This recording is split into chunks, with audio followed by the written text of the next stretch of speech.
ശ്രീ രാജേന്ദ്രൻ പന്തളം, ഏറ്റവും പ്രധാനപ്പെട്ട വസ്തുതയായി നിൽക്കുന്നത് പാലക്കാട്ടെ UDFിൻ്റെ വിജയത്തിലും കല്ലുകടിയാകുന്ന ചില ഘടകങ്ങൾ അവിടെയുണ്ട്. അത് SDP-യുടെയും ജമാഅത്തെ ഇസ്ലാമിയുടെയും ഒക്കെ പിന്തുണ എന്നുള്ള കാര്യമാണ്. എന്തുകൊണ്ട് മൂന്നാം സ്ഥാനത്ത് തന്നെയാണ് LDFന് തുടരാനാകുന്നത് ഇപ്പോഴും എന്നുള്ള കാര്യം, വോട്ട് ഷെയറൊക്കെ വർദ്ധിപ്പിച്ചിരിക്കാം, പക്ഷേ എന്നുള്ള കാര്യം ഒരു പ്രധാന വിഷയമായി വരുന്നു. BJP-യുടെ വോട്ട് വല്ലാതെ കുറയുന്നതിലേക്ക് പോകുന്നു. ചേലക്കരയിലാകട്ടെ സംസ്ഥാന നേതൃത്വം മുഴുവൻ ഭരണവിരുദ്ധ വികാരത്തിൻ്റെ നാന്ദിയായി കണ്ടിരുന്ന ചേലക്കരയിൽ LDF ജയിക്കുക വഴി UDFിൻ്റെ പ്രതിപക്ഷത്തിൻ്റെ, കേരളത്തിലെ പ്രതിപക്ഷത്തിൻ്റെ ചങ്കൊടിക്കുകയാണ്, അവരുടെ പ്രചാരണത്തിൻ്റെ മുനയൊടിക്കുകയാണ്.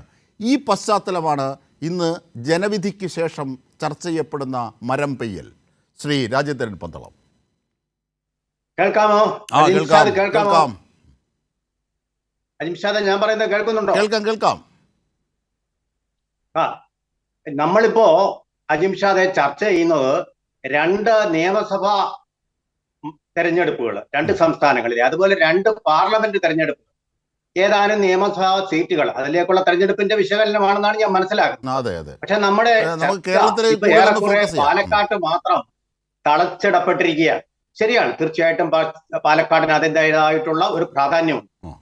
അതിലിപ്പോ തീർച്ചയായിട്ടും അവിടെ UDFിന്റെ സ്ഥാനാർത്ഥി ആ ഭൂരിപക്ഷം ഒന്നുകൂടി വർദ്ധിപ്പിച്ച് കന്നി MLA ആയിട്ട് സത്യപ്രതിജ്ഞ ചെയ്യാൻ പോകുന്നു. ഓക്കെ. അതേസമയം LDFിന്റെ സ്ഥാനാർത്ഥി സ്റ്റെതസ്കോപ്പ് ചിഹ്നം ഉപയോഗിച്ചുകൊണ്ട് മണ്ഡലത്തിൽ അവരുടെ വോട്ട് ഷെയർ വർദ്ധിപ്പിച്ചിരിക്കും. കുഴപ്പമില്ല, സ്വതന്ത്ര ചിഹ്നം ഉപയോഗിച്ചുകൊണ്ട് തന്നെ ശക്തമായ നിലയിലേക്ക് അദ്ദേഹവും വന്നിരിക്കുന്നു. ഇവിടെ പ്രശ്നം BJPക്ക് ഏതാണ്ട് 10,320 വോട്ടിന്റെ ഒരു കുറവ് BJPക്ക് സംഭവിച്ചിരിക്കുന്നു. അപ്പൊ അങ്ങനെ വരുമ്പോ അവിടെ ഒരു പ്രധാനപ്പെട്ട പ്രശ്നം ഉദിക്കുന്നുണ്ട്. എന്തുകൊണ്ട് ഒരു പക്ഷേ 4,000-ൽ താഴെ മാത്രം ഉണ്ടായിരുന്ന വ്യത്യാസത്തെ മറികടന്ന് ആ സീറ്റ് നിലനിർത്താൻ അവർക്ക് കഴിഞ്ഞില്ല എന്നുള്ളത് പ്രധാനപ്പെട്ട ചോദ്യമാണ്. അജിംഷാദ് ചോദിച്ചതുപോലെ നേതൃമാറ്റത്തിലേക്കും ഒക്കെ നയിക്കുന്ന ഒരു വലിയ പ്രശ്നം തന്നെയാണത്. അത് തീർച്ചയായിട്ടും ഇവിടെ ചർച്ചയായിട്ട് വരാൻ സാധ്യതയുണ്ട് എന്നുള്ളത് മാത്രമല്ല, നമ്മളിപ്പോ കണ്ടിരിക്കുന്നത് ആ കൗണ്ടിങ്ങിന്റെ ഫലം മാത്രമാണ്. അതിനെ തുടർന്നുള്ള ഫലങ്ങൾ, അനന്തര ഫലങ്ങൾ വരുന്നതേ ഉള്ളൂ. BJPയിൽ ഇപ്പോൾ തന്നെ സുരേന്ദ്രനെ നേതൃത്വത്തിൽ നിന്ന് മാറ്റണമെന്നുള്ള ശക്തമായിട്ടുള്ള അന്തർധാരകൾ ഉരുവപ്പെട്ടിട്ടുണ്ട്. അദ്ദേഹത്തിനെ ഇത്രയും കാലവും സംരക്ഷിച്ചു നിർത്തിയിരുന്നത് താങ്കൾ പറഞ്ഞതുപോലെ തന്നെ V മുരളീധരനാണ് എപ്പോഴും അദ്ദേഹത്തിനോടൊപ്പം നിന്നിരുന്നത്. അദ്ദേഹം തന്നെ ഇന്ന് പത്രക്കാരെ കണ്ടപ്പോൾ നിങ്ങൾ മഹാരാഷ്ട്രയിലെ കാര്യം എന്നോട് ചോദിക്കൂ. മഹാരാഷ്ട്രയിൽ മഹാവിജയമാണ് അവർ കൈവരിച്ചത്. അപ്പൊ അതിന്റെ കാര്യങ്ങൾ, അതിന്റെ ചുമതലയാണ് അദ്ദേഹത്തിന് നൽകിയിരുന്നത്. ആ കാര്യങ്ങൾ എന്നോട് ചോദിക്കൂ എന്ന് അദ്ദേഹം പറഞ്ഞിട്ട് സുരേന്ദ്രനെ ഡിഫെൻഡ് ചെയ്യുന്നതിൽ നിന്ന് അദ്ദേഹം സ്വയം പിന്മാറി.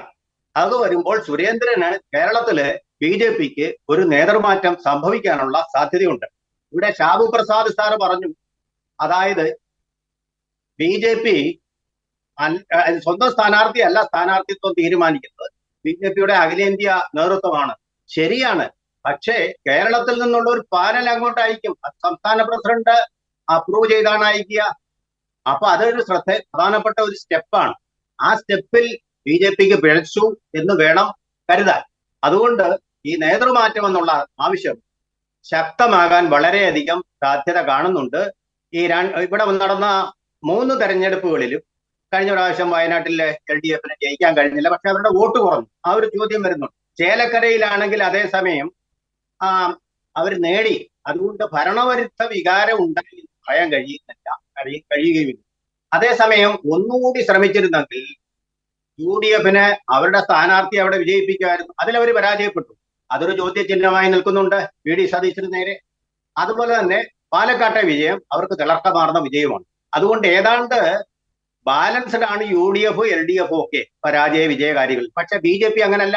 BJP തീർച്ചയായിട്ടും BJPയിൽ അത് വലിയൊരു പ്രതിസന്ധി ഉണ്ടാക്കും. BJPയിൽ അത് ചോദ്യമാവും, ചർച്ചയാവും. ഇപ്പൊ തന്നെ ചർച്ചയായിട്ടുണ്ട്. അതിന്റെ ഒരു ഫലം നമ്മൾ പ്രതീക്ഷിക്കും. തീർച്ചയായും.